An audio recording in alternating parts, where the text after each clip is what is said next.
Hello and welcome to this digital demo session showcasing step-by-step how to connect your MV equipment to Facility Expert. My name is Faris Kamourié. I work as a lab support at Schneider Electric's EcoStructure Power Innovation Lab in Grenoble, and I'll be your presenter for this session. I'll try to cover all the steps in 15 minutes to keep things condensed, but obviously feel free to pause at any stage if you need to review certain points yourself. The typical applications which will be targeted by these new MV features are medium-sized buildings. Examples include offices, hotels, shopping malls, and more. Now, if we move on to the architectures which have been put together for these new MV features. The first, on the left, is based on the site with a MV fuse feeder protection, as you can see here, with a set of TH110 and CL110 sensors. The transformer at the bottom will be monitored by an NT935 device, measuring the various winding temperatures, with the ability to then control a fan that can keep the transformer at an operational temperature. A set of TH110 sensors will also be expected to monitor the temperature of the connection points on the transformer. All TH110 and CL110 sensors can be directly concentrated by the COMEX, which can take up to 20 ZigBee devices via its ZigBee dongle. In your COMEX, you also have the possibility to monitor the status of your substation by connecting a series of digital inputs, as shown here, monitoring the door status of the substation, whether it's open or closed, to see if anyone is present, or including flood detection sensors as well. The second architecture, which we can see on the right, is essentially the same for the most part.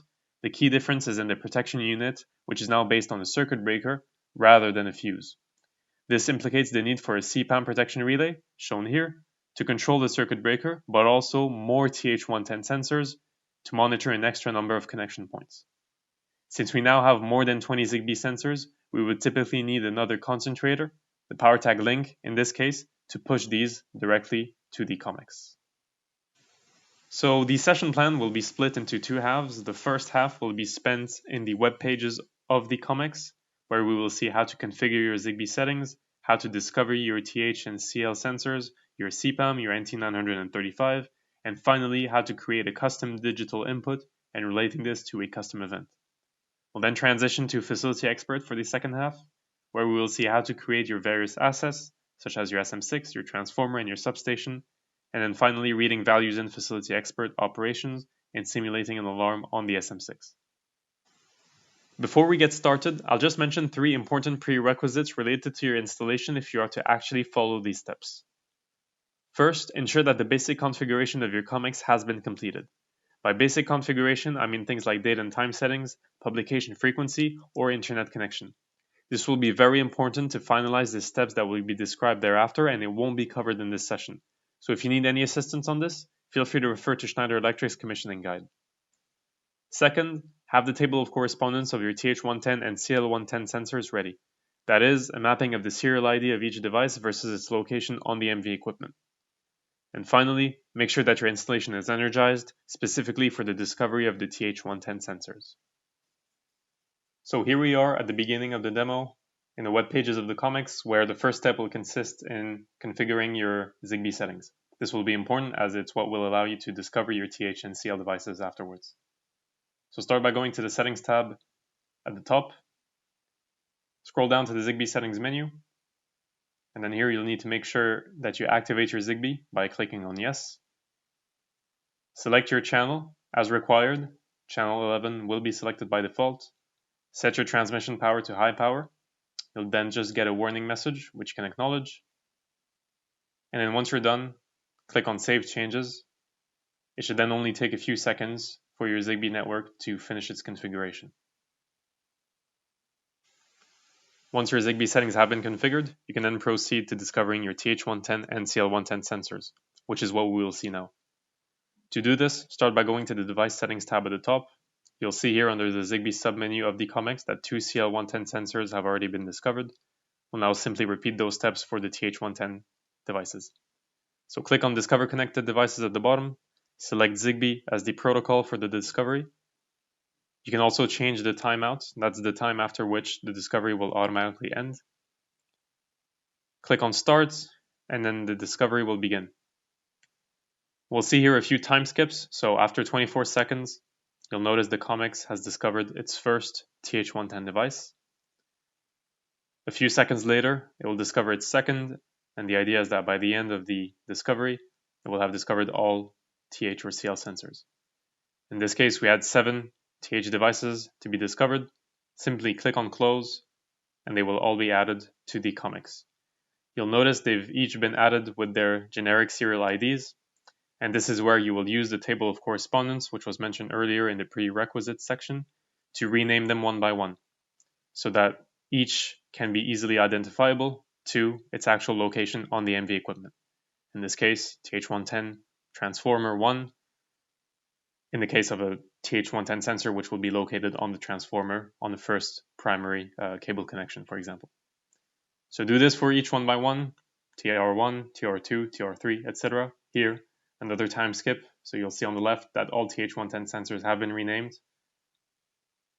And that's the ideal objective for the end of the discovery phase of your TH and CL devices. So then moving on to the discovery of your CPAM device, which you will see here is somewhat similar. Go to the device settings tab at the top, select your comics. Here you'll notice that we've used an EGX150 to do the discovery remotely, but you wouldn't need it. So imagine you select your comics, click on Discover Connected Devices, select Modbus as the protocol, and specify your minimum and maximum slave IDs. The discovery will then begin once you click on Start. It will go through each slave ID one by one and tell you what it found. In this case, it found 2 devices. I just need my CPAM Series 40, which is on slave ID number 4, so I'll keep this selected. Click on Create, and after a few seconds, your CPAM device will be automatically added to your comics. Again, as was shown with the TH and CL sensors, you can also rename it as required.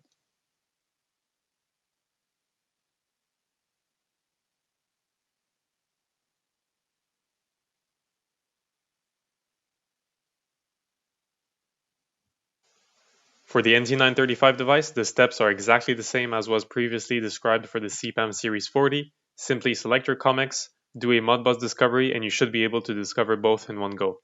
Just ignore the fact here that we've had to use 2 separate EGX150 for this specific application. So now that all your devices have been discovered, we will see how to create a custom DI or digital input and associate it to a custom event. To create your own custom DI, start by going to the Custom Library tab at the top, select Status from the menu on the left, and then click on Create. Ensure that Status has been selected as the model type, say that you want to create a new model, and then rename your model however you want. In this case, we're going to build an overtemperature model. You can then select the value of commodity and value of usage associated to your model, and once you're done, simply click on Create. To finish the configuration of your custom model, select a signal element associated to it. In our case, it's over temperature. The value for 0 will be fault, and the value for 1 will be OK. Click on Save Changes, and your status model will now have been created. You can see here at the bottom, but it still has not been associated to your comics. So go back to the Device Settings tab, go to whichever input you want to associate it to, click on Create New Device, scroll down to the bottom under Custom Models and select your overtemperature model. You can add further details if you want to, but once you're done, click on Create, and that will finish the configuration of your custom DI. The next step will then involve creating a custom event and associating this custom event to your DI. So go back to the Settings tab at the top. First, under the Event Settings menu at the bottom, ensure that predefined and custom events are enabled, and then go to the Custom Events menu.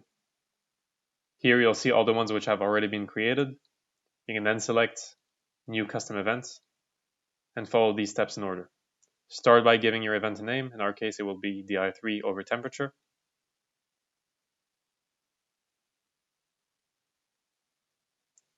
And then in order, start by selecting an event type. In our case, it's a custom event with a high severity. Select an event condition. In this case, it will be when the overtemperature model status, which is based on the overtemperature template, is equal to fault, which is one of the 2 values that it can take. That's our condition. You want to do a specific action following this and in our case it will be to send to facility expert a specific message. You can then type in your message manually, however you want it to be displayed. In our case, we'll just write over temperature detected.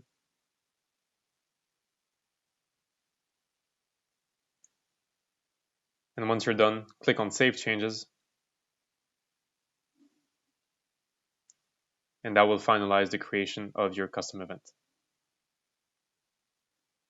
So now that we've finished with the comics, and before moving on to the actual steps in Facility Expert, I will briefly explain the transition from one to the other. This will involve creating a new site in Facility Expert and associating your comics with its devices and with its events to that new site. So we'll see how to do this now.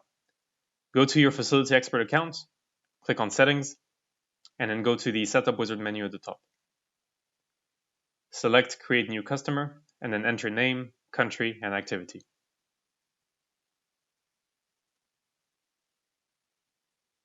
In the next section, enter the details of your new site, such as name and address, and then fill out the company legal information section, as you will need to sign this later on. Next, select your Facility Expert license as appropriate. You will then be prompted to enter certain building characteristics, such as surface area. Finally, select your data source type, in this case a Comics 510, enter its serial ID, and then click on Associate. After a while, it should then say that the data source has been associated to the site. Click on Next, and then click on Finish. You will then need to sign the company data agreement, which you should get by email. Make sure you read it, and then click on Accept. It should then say that the validation has been completed, and this will finalize the creation of your site.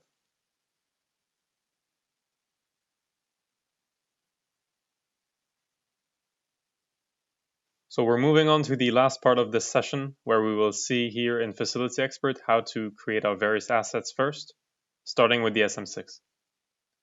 So in Facility Expert, go to the Settings menu at the top, select your site, and then click on Create Asset. We'll want to use a predefined template in this case, so make sure you select this. And then to create our SM6 asset, we'll start to fill out each field one by one. In the family field, make sure you select electrical equipment. Under type, select your SM6 as appropriate. In our case, we'll just use a circuit breaker SM6. Select its model. And then finally, select the protection relay, in our case, the CPAM Series 40, which we discovered earlier in the comics. In the next sections, we'll add our CL110 and TH110 sensors, which we also discovered earlier, starting with the environment monitoring category. So the CL110 ambient for monitoring ambient temperature and humidity, and the CL110 cold points to monitor cold point temperature. To monitor downstream and upstream cable connection temperatures, we have our TH110 sensors, which we'll now select. You can see here the importance of naming them properly so as to correctly identify them when you get to this step. And here we'll just finish with the upstream cable connection temperature, where each will be monitored by ATH110. Click on Create Asset to finish. You'll then be asked to fill out basic asset characteristics, such as asset name and any other information. You can also add an image if you want to.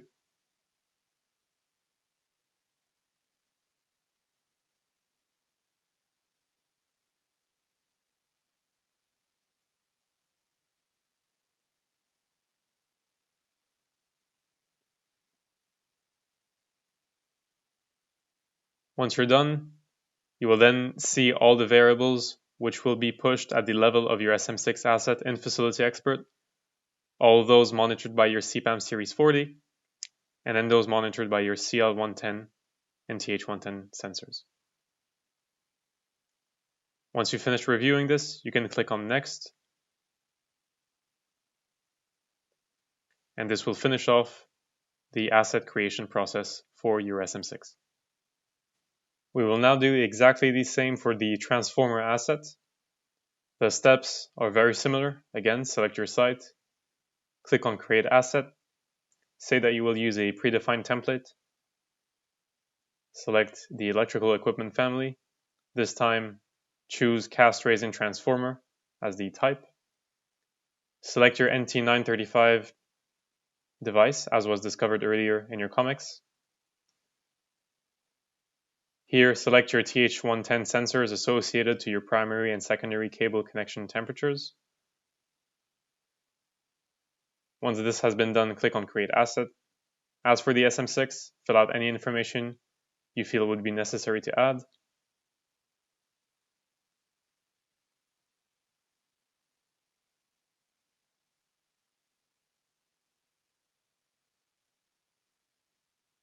And once you're done, again, you will see all the variables that will be related to your transformer.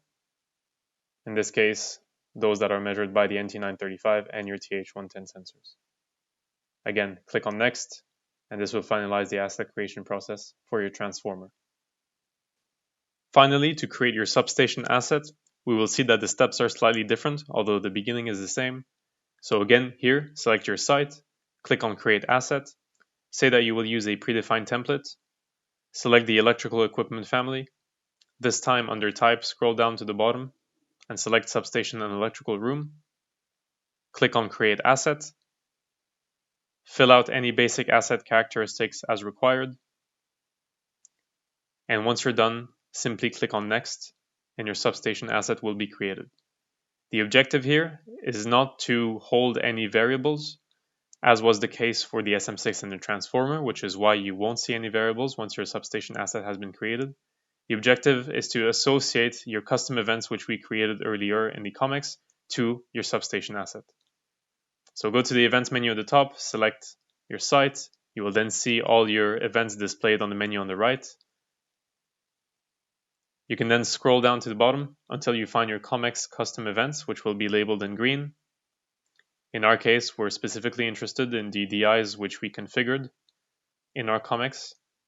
Once you find them, you can select each one by one, and under the Related To field, select Substation. This means that when this DI will be triggered, the alarm will arrive at the level of the substation in Facility Expert. Do this for all your DIs or for all your custom events. You can also add potential causes, potential results, and recommendations. And then once you're done, simply click on Save, and this will finalize the asset creation process for your substation.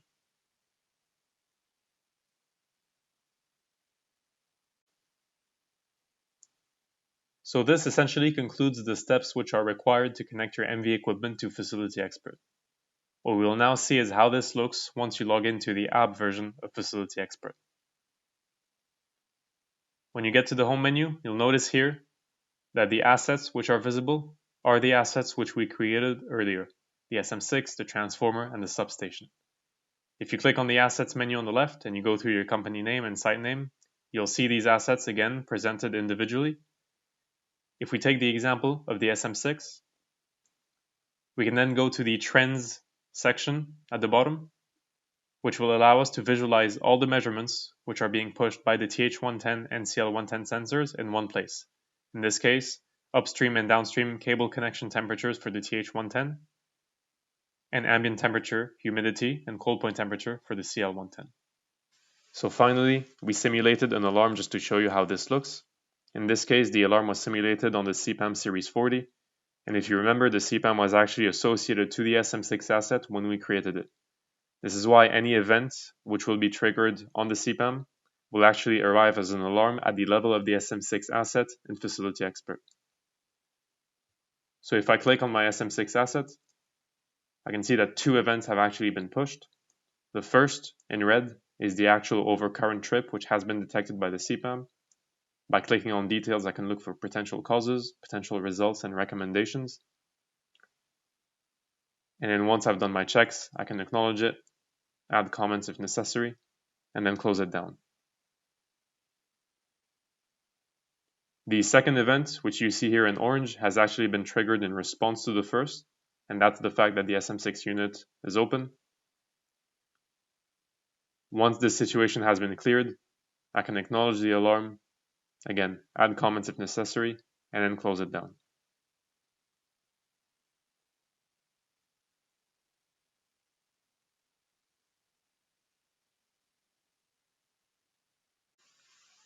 So this brings our demo session to an end, where we saw how to connect your MV equipment to Facility Expert. Thank you for listening, and I hope that you found this helpful.